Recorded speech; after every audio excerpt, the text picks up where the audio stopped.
past half-century, the intriguing possibility of traveling to Mars in a spaceship has challenged the imagination of many men.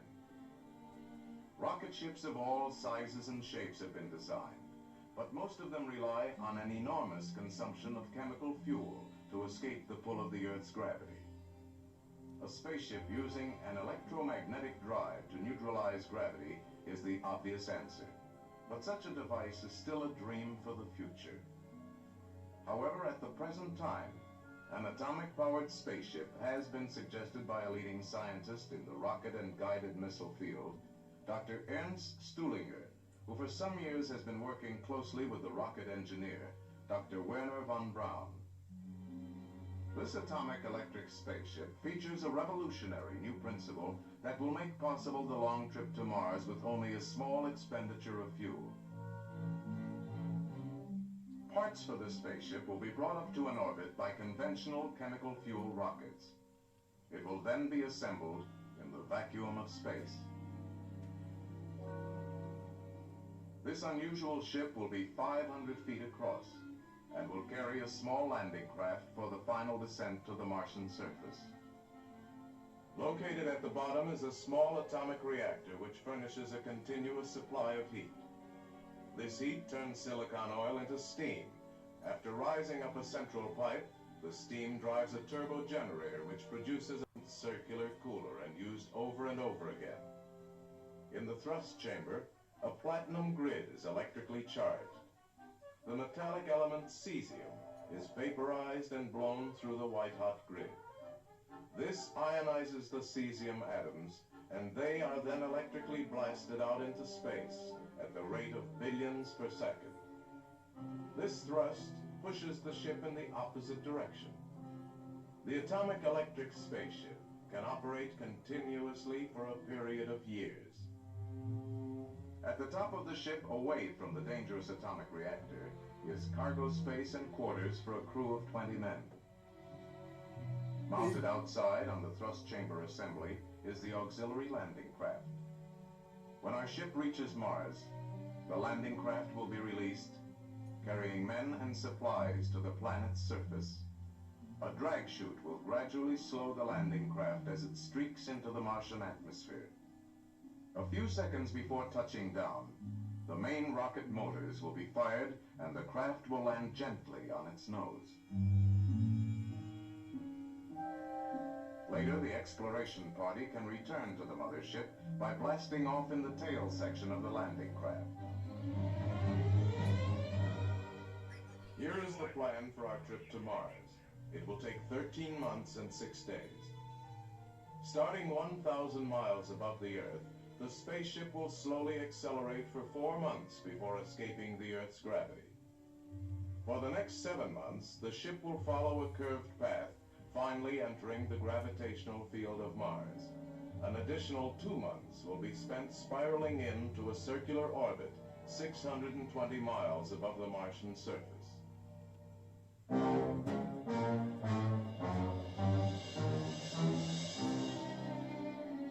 Here at the space station, our journey begins.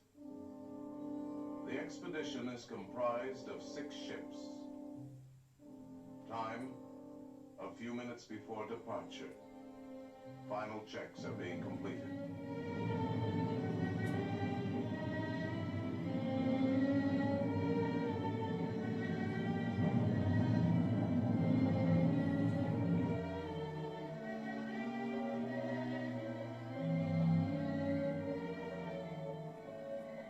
At 0 hour, the thrust chambers are fired. We are underway.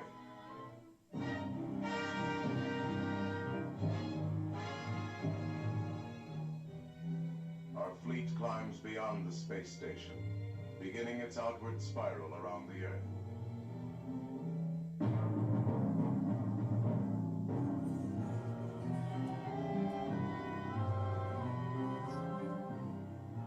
The speed is increasing steadily.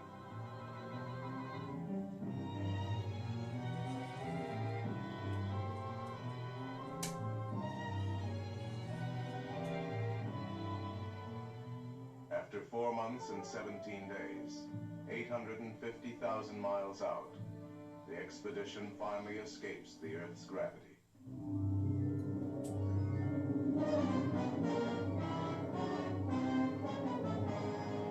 At 6 months, 14 days, our speed has increased to 75,000 miles per hour. Mars is steadily increasing in size. The halfway point has been reached. The thrust chambers are reversed. Deceleration begins. The Earth grows smaller.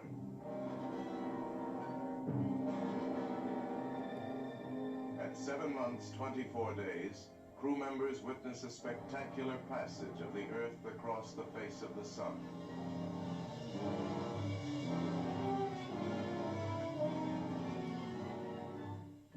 Three months later, the expedition is 700,000 miles above Mars, and the 45-day spiral in toward the planet is begun.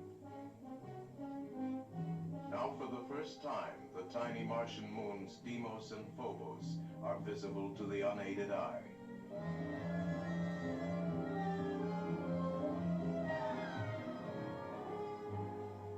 As we move to within 4,000 miles of Mars, we get a close-up view of the moon Phobos.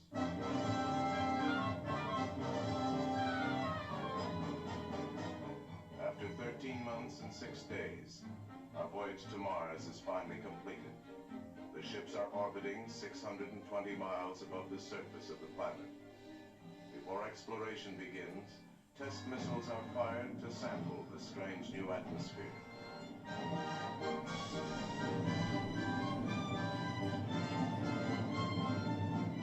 Now the first landing craft is moved into position to attempt the hazardous 600-mile drop to the Martian surface. This is a crucial moment.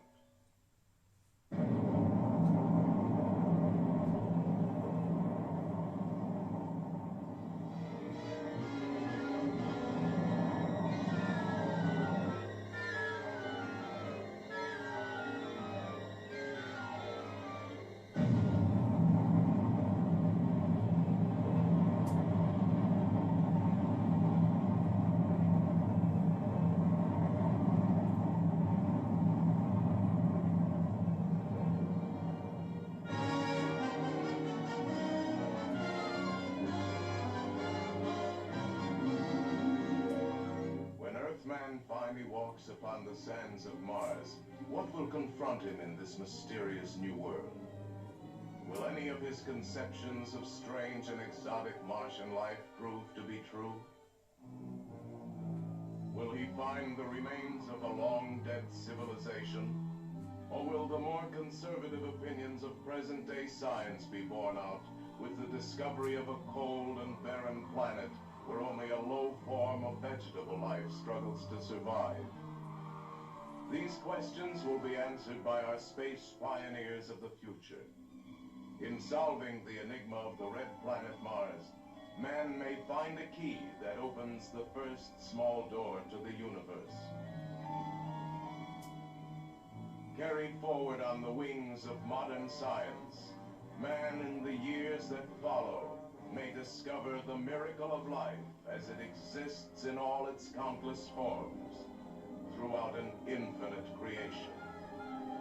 Fucking deep.